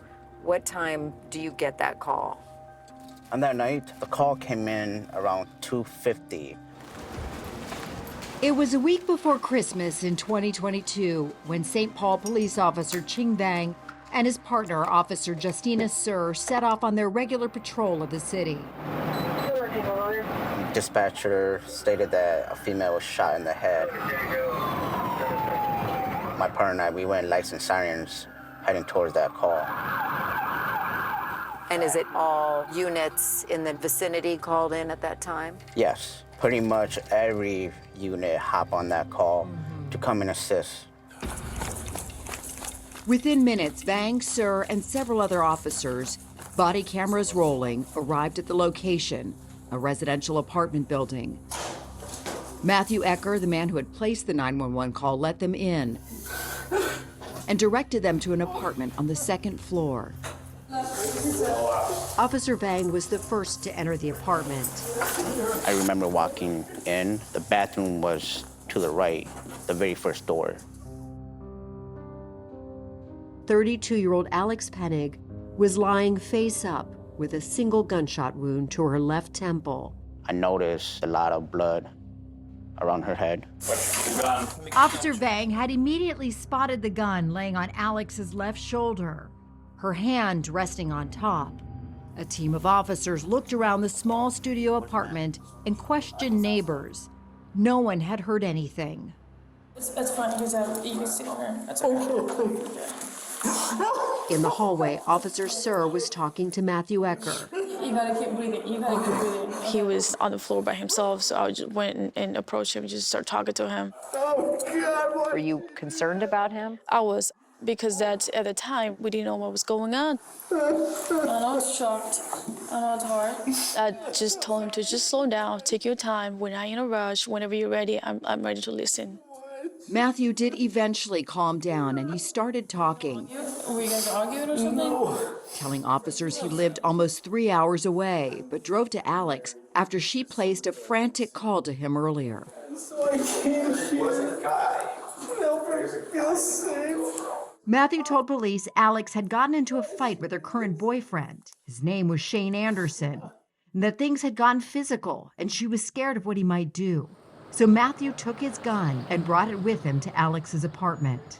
because I was worried that her boyfriend would come. So he was going there, he said, to protect her? Yes. Matthew arrived at Alex's around 2 p.m. Shane wasn't there. We were just hanging out. That evening, he said they went out to local bars. When they walked into a place called Camp Bar, Shane was inside. He came to her, they were arguing, and I came across and I stood in between them, and then he punched me. Shane hit him, he says, and then was kicked out of the bar. And then her and I sat there and talked with other people for another 45 minutes. We came back here and I thought everything was fine. And then she just grabbed the gun. Did she make any threat before that she was going to kill herself? She just grabbed it and put it to her head. And with the gun in her hand, she backed into the bathroom, he says, and locked the door. Moments later, a single shot rang out. Matthew says he quickly broke the door open and saw Alex on the floor. He told the officers he tried using his nursing skills to stop the bleeding by putting pressure on the wound. I tried to do what I could. Okay. And then I washed my hands. And then you washed your hands? Correct. That's why I don't have anything. And then you called the police? Yes.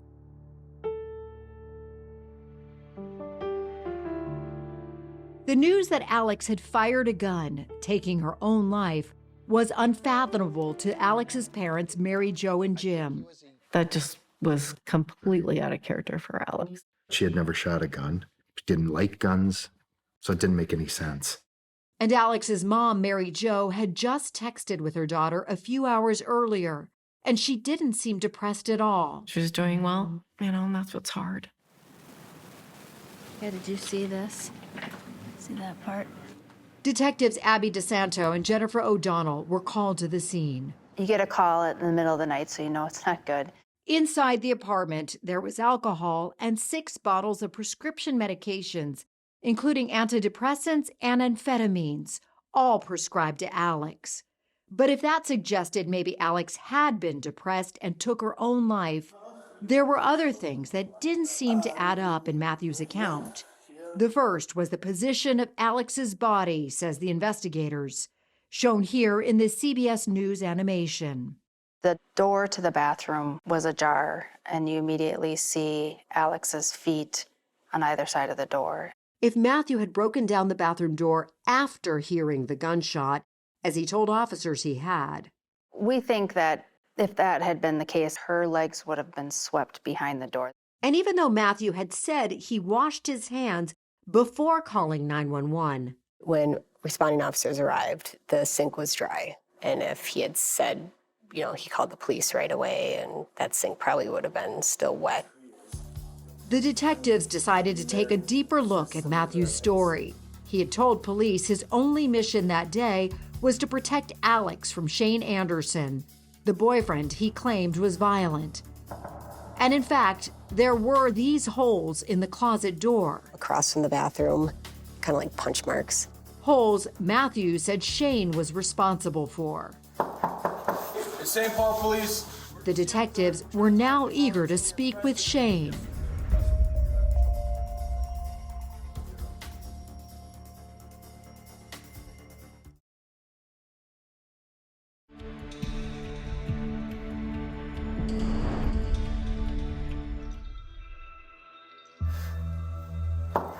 It's the most devastating knock on my door I've ever had in my life. Hey, St. Paul Police. Hours after Alex Pennig was found dead, police were at her boyfriend, Shane Anderson's, front door. Did you hear what happened? 2 police officers, they asked me who Alex was, and I said, that's my girlfriend. Is she okay? She's passed away. No. Alex Pennig? You're kidding me. And I don't know, blacked out after that, pretty much. God. Shane says he was desperate for answers and willingly went to the police station to speak with detectives Abby DeSanto and Dan Zebro. I want to know what happened to her. Okay, that's what I'm trying to figure out. Okay, so Shane told the detectives he'd been dating Alex for around 4 months and painted a rosy picture. She was sweet, like she was fun. Everything that you'd want in a woman.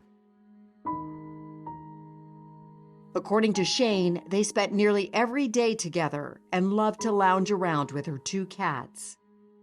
I'm not a cat person, I'm more of a dog person, to be honest, but she kind of made me a cat person. He told the detectives that although it was early in their relationship, they were planning a future together. literally yesterday we were talking about like me breaking my lease and moving into her place. We both wanted families. So you imagined yourself with her? 100%.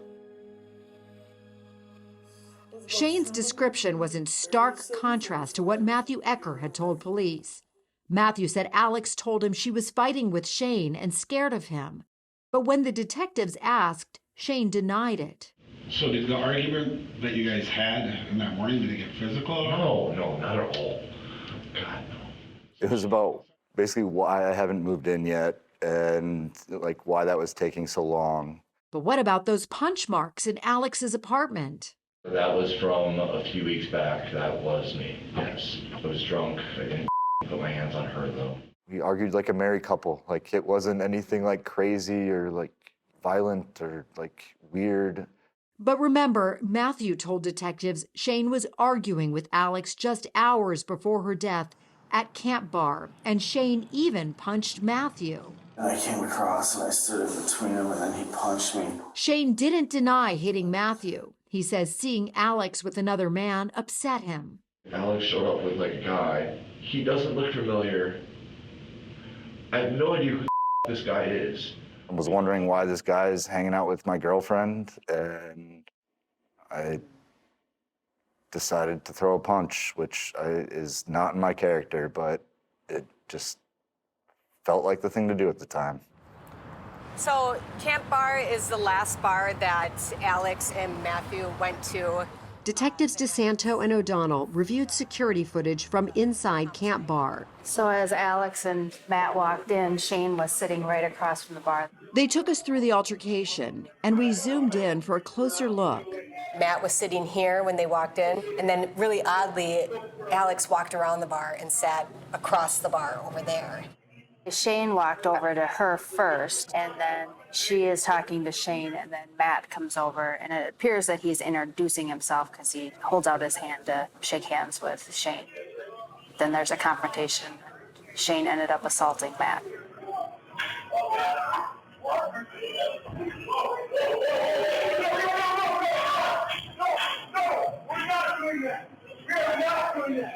Shane then is asked to leave. Yes.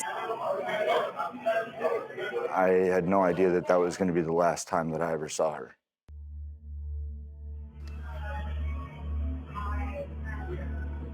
After Shane left, the footage showed Alex hanging at the bar with Matthew for about another hour, drinking and chatting. Detectives were no closer to understanding why, just a little while later, she would, as Matthew told them, take her own life. And the medical examiner ruled that Alex's manner of death could not be determined. So detectives dug into her past, looking for anything that could explain what happened. She's been every hair color. Brunette, and then blonde, and then black hair. Get some red in there. And put a little red in there, and it was like she would just be every color. Jillian Kubitschek and Sarah Hansen have known Alex since grade school. Tell me about Alex as you knew her back then. Spunky, a little child, full of energy, always up to something. Jillian played ice hockey with Alex, and together they won a state championship. What was she like? Fire on ice. Luckily, I was always on her team, so I never had to play against her, but she was feisty. She was so fun. I don't really remember anything other than happiness, really, especially in the younger years.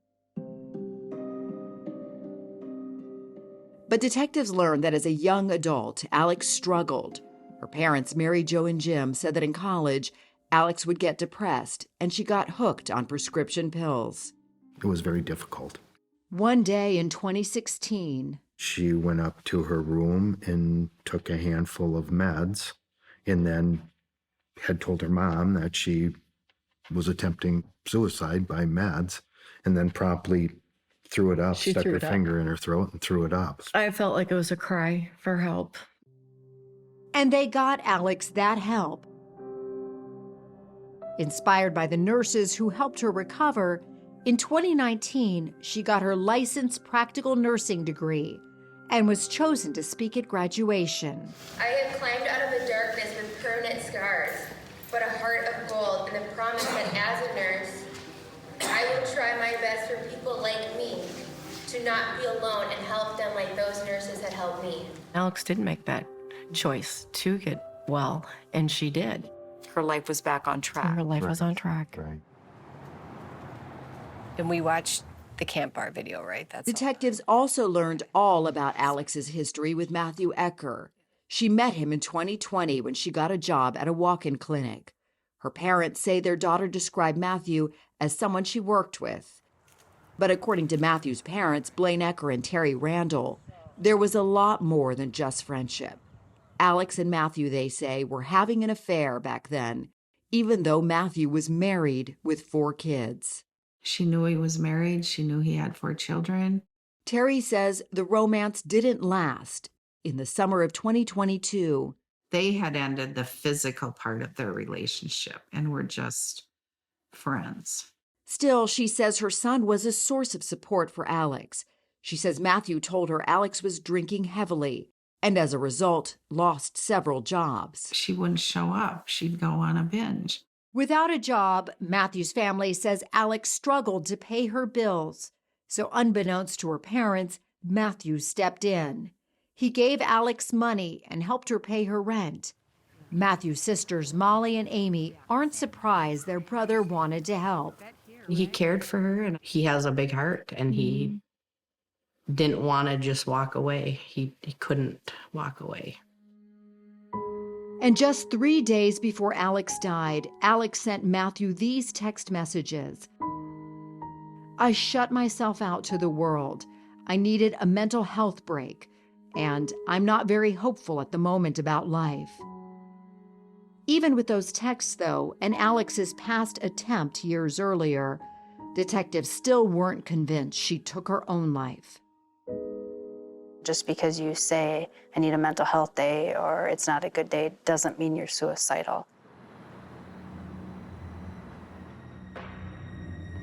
Detectives suspected Matthew was lying to them, and here's why.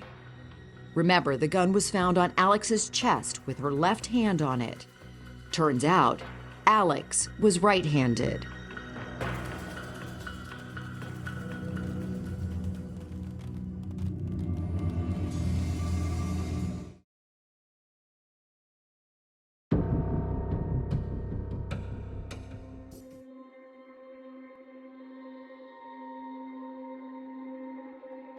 When detectives Abby DeSanto and Jennifer O'Donnell reviewed security footage from Alex's apartment building, And watch, she opens the door. they were able to see what happened after Matthew and Alex left Camp Bar.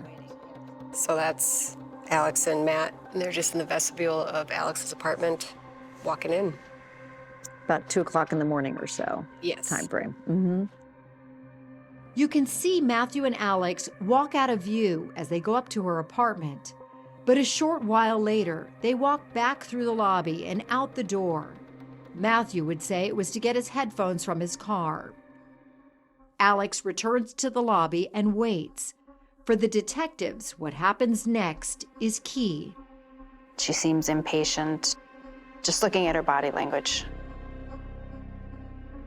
They note how, when Matthew returns, Alex doesn't hold the door for him, and how he shrugs his shoulders as he follows behind her. The detectives wonder if Matthew and Alex had gotten into a fight. Something was going on with them. That's huge, because that's the last time we see Alex alive. 20 minutes later, at 2:50 a.m., Matthew placed that call to 911. A girl who shot herself in the head. The lobby security footage had no audio, so there was no way to know for sure if the two had gotten into a fight. But when Alex's family and friends saw it, you could tell that she was mad. You could tell the way she ripped open that door. You could tell Alex stomping in. Whenever she was mad, she'd like stop, and it was visible in this video. So they were definitely in a fight. But when detectives questioned Matthew, he denied any problems. We were laughing on the way home.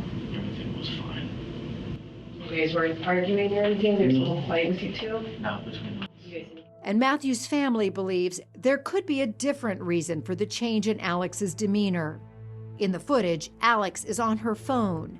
They wonder if she was messaging Shane and arguing with him about the altercation that had just happened at Camp Bar.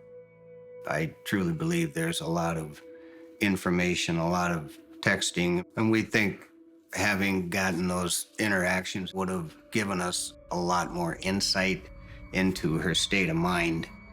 But the detectives couldn't get into Alex's phone because no one knew the passcode. And Shane said he had lost his phone the night before, so they couldn't search his either. It seemed that there was some kind of exchange happening. Was she talking to you at all? I didn't have a phone, so Facebook message or anything like that? No. Unable to know for sure what was really happening in the lobby, when Detective DeSanto and her colleague Dan Zebro interviewed Matthew, they focused on what he said happened in the apartment. How was she holding the gun when she was backing up to the bathroom? She had it down here first, and then she cocked it. Her left hand cocked it, but she ended up holding it to her left temple, is what I remember. Okay. And then she looked at it. She's not so it was weird. He said she did all this with her left hand, but then he told us she was right-handed. You don't use a weapon with your non-dominant hand. Another inconsistency or another part of the puzzle that doesn't match. There was also the nagging question about the sink being dry. Matthew had told first responders he washed his hands after trying to help Alex, which is why his hands were clean. But the sink was dry when police arrived. DeSanto asked if he did in fact call police right away. Okay, and then you called the police right away? I got up and called the police, yeah. So, when you get blood all over your hands and then you go into the sink and you pour the handle to the sink, right? There should be blood on that. There should be blood, yeah. There's no blood in the handle of the sink. And there's nothing in the sink. And the sink I rinsed my hand. The sink's dry. There's no water or anything. No, I washed my hands in the sink. I did. But DeSanto thought Matthew was lying. Either he hadn't helped Alex and didn't wash his hands, or he had not called 911 right away. Right now, all this evidence does not add up. I can't. I just want you to just think. I just want you to think about this and what you're asking me to confess to something I didn't do. No, I'm not. I'm asking you just to think. We're just going to give you some time here just to think. We got to grab that stuff anyway. Sure. Think about everything that we discussed with you.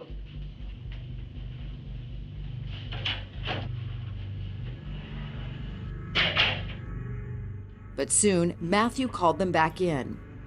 It was more than 2 hours into his interview, and he wanted to change his story. So, the change that I have, I did take the gun and I put it in my suitcase. I put it in the suitcase, went back, looked at her, and said, yep. Went back to the suitcase, grabbed the gun, and put it back there. What my plan was there. Why would you move that gun? Did he explain why he moved the gun? He was scared. When Matthew put the gun back, he said he put it on Alex, the way first responders found it, with her hand on top. Why would you lay your hand back there? I was moving stuff. I was moving her. I was looking at her. That's all I know. At that point, we're like, oh, what innocent person would do this? Yet Matthew continued to insist he was innocent. That gun went off behind me close. I did not shoot her. I didn't kill her. And he kept saying the door to the bathroom was shut. I don't know what happened, but you didn't buy it. No. And neither did Detective Zebro. No. But the detectives didn't know how they could prove it. And then they discovered a new piece of evidence. This is a big piece of the puzzle for you. Yes. What do you think of Alex and Matthew's body language in the lobby? See a timeline of the case at 48hours.com.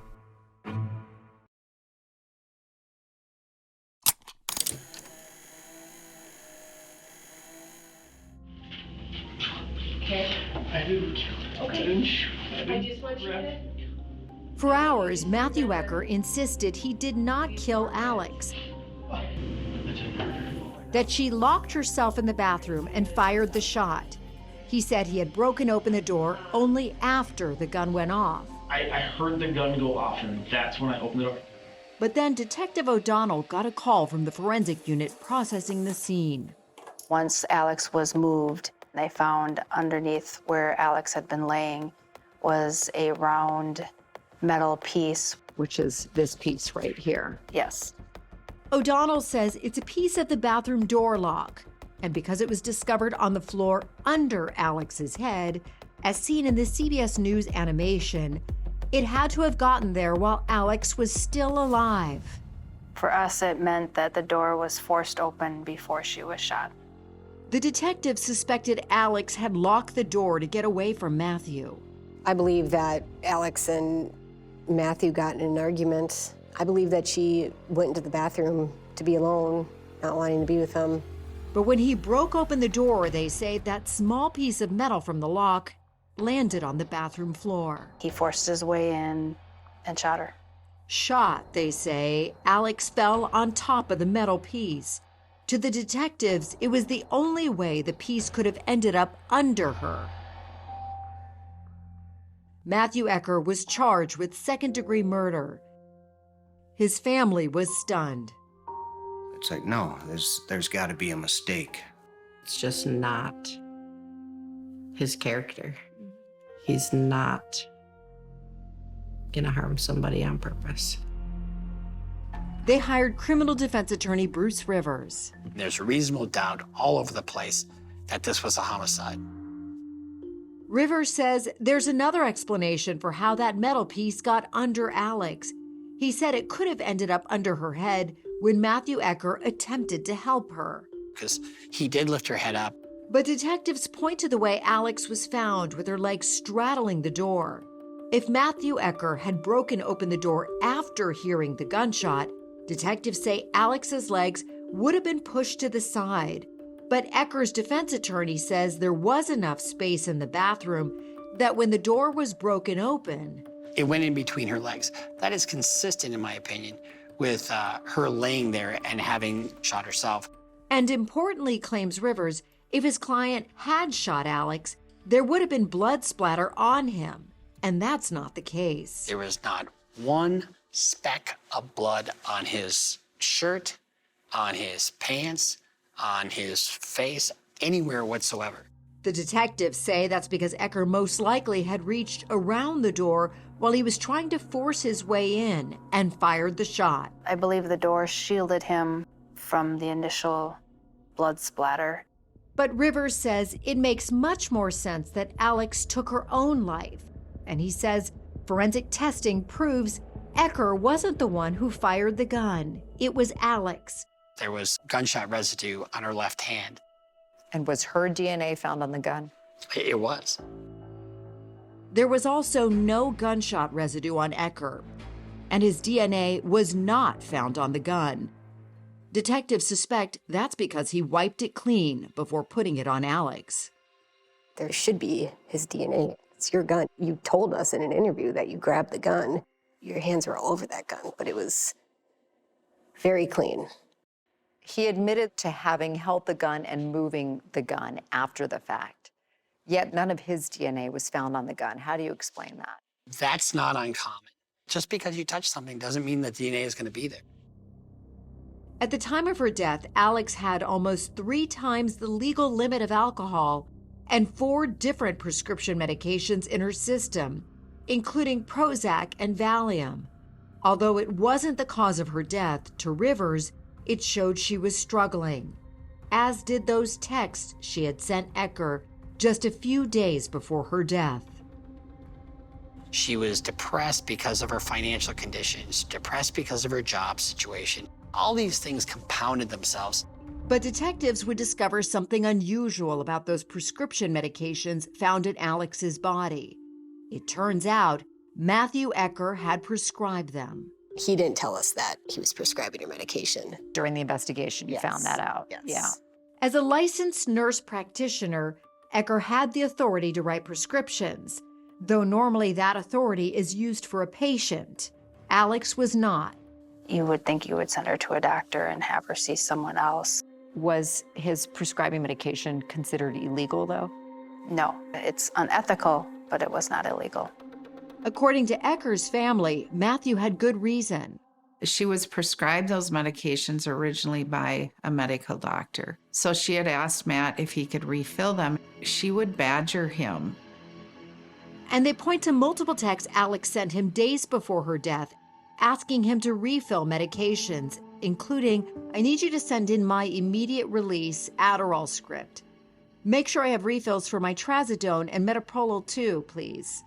I have like 3 bottles of Prozac, so I'm good with that." Still, Alex's family and friends say there is no excuse. I can't get over that. As a nurse practitioner, he should have known better. So his feeling sorry for your daughter or feeling like he was doing this in the best way to try to help her, you don't believe that's the case? I don't believe it at all.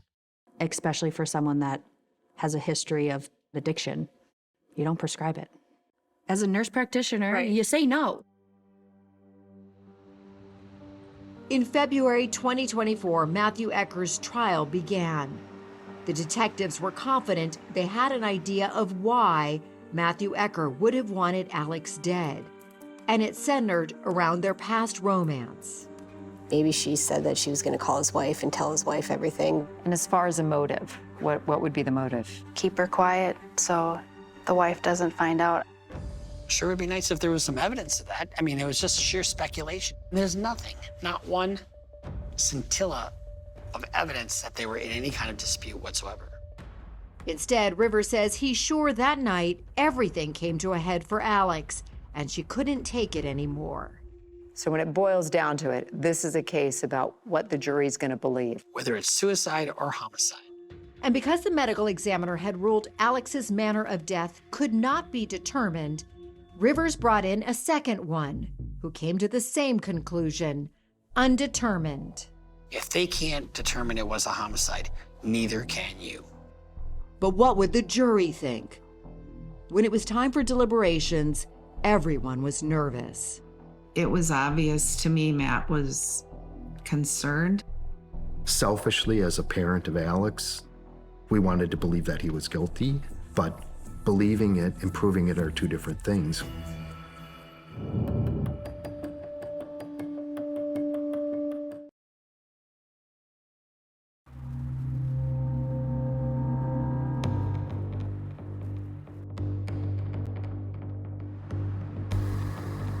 We got a call that there had been a verdict. You just take this huge, deep breath and like, oh my gosh. In February 2024, after 9 hours of deliberation, the jury came to a decision about Matthew Ecker. Matthew was guilty. Guilty of second-degree murder. Once we heard that, we were very happy. We were sad because it didn't bring Alex back, but at least there was some justice served. But for Matthew Ecker's family, it was like a knife in the heart. I couldn't even function. What did you see in your brother in that moment when the jury read the verdict? Just absolute tragedy. It was awful. Yeah. 2 months later, on April 3rd, 2024, Matthew Ecker was back in court for sentencing.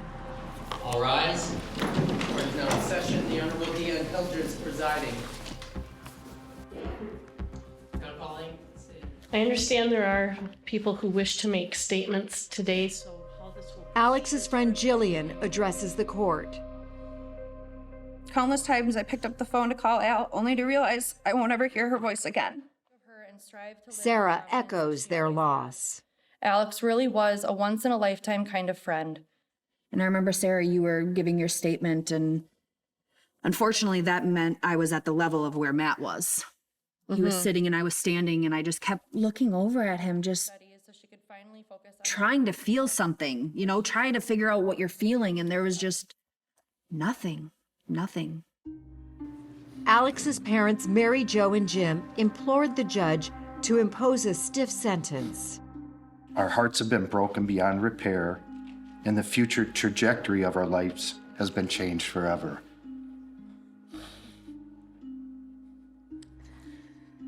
And the world lost a special soul, and we lost our baby. But Matthew Ecker's family appealed for leniency. Matt is one of the kindest and most compassionate people we know. He has spent most of his adult life helping people and caring for people. I truly believe that Matt has so much more to offer to this world. In the end, It is the sentence of the law and the judgment of the court that you serve 360 months with the Department of Corrections. the judge sentenced Matthew Ecker to 30 years for killing Alex. You are remanded to the custody of the Department of Corrections. I mean, him sitting in prison for 30 years is just, it's just not acceptable. He's not a murderer. He didn't do this. We will fight until it's made right. And we will not give up on him. Ecker and his wife are now divorced, and she has full custody of their 4 children. His family says they have not been allowed any contact with the kids. That has to be very hard as grandparents not having that connection. Yeah. Absolutely terrible. And I miss them so much. Is there something you would want them to know about their dad? He loves them and cares for them and misses them, and we love them. As for Alex's family, there are questions they'd still like Ecker to answer. Why'd you do it? Why? Questions with answers that may never come. What they do know is how they choose to honor Alex. One way is through her love for animals, including a serendipitous encounter. Somebody had dumped off a little baby rooster, and somehow it just migrated to our house. So we built a chicken coop, and we now have 12 chickens at home. And it's properly named Alex's coop. Yes.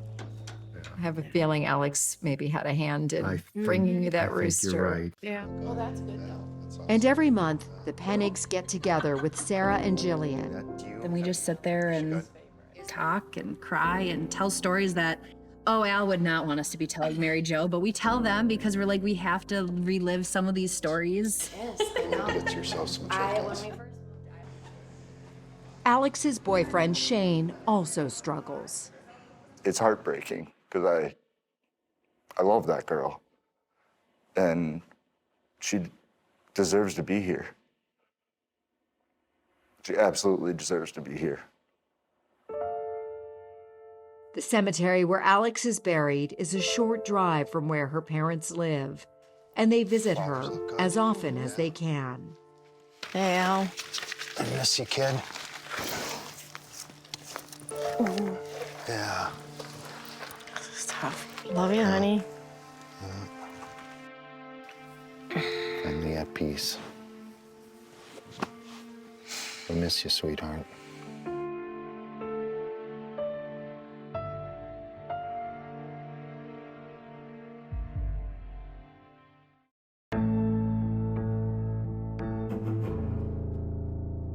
CBS CBS next Saturday. 2 innocent people on their first date had their lives destroyed. A fatal first date. Sheriff's office. I got 1 alive, 1 dead. And the only eyewitness is fighting for his life. What did you think? Who would have done that? 48 Hours is all new. CBS next Saturday, 10/9 Central, and streaming on Paramount Plus.